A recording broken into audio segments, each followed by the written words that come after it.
southwest wind 5 to 15 knots, becoming south 10 to 20 knots. Speed 4 to 7 feet. Thursday, south to southwest wind 20 to 30 knots.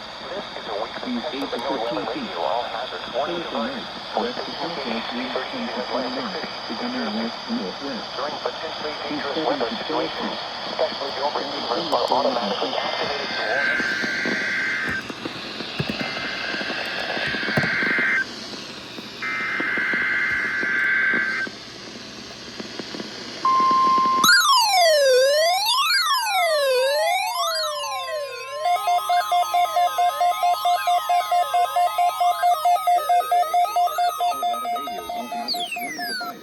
Station WXJ94 in Lewis, Delaware.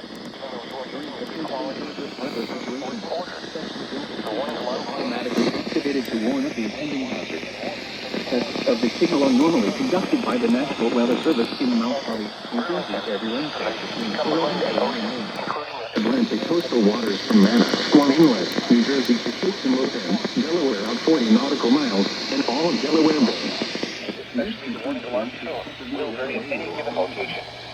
This is normally more noticeable at greater distances from the transmitter. NOAA Weather Radio all hazard. Quality within 34 quarters. The ones along shore will be activated for weather watches. And warnings for the following counties and marine areas near Lewis, Delaware, Kent and Sussex. In New Jersey, Cape May. In Maryland, Caroline, Dorchester, Wicomico, and Worcester. And on the marine, the coastal waters from Great Egg Inlet, New Jersey south to Chinco Deep, Virginia out 40 nautical miles, including Delaware Bay. This concludes the weekly test of NOAA Weather Radio All Hazards, station WXJ94 in Lewis, Delaware. Thank you for listening to NOAA Weather Radio All Hazards.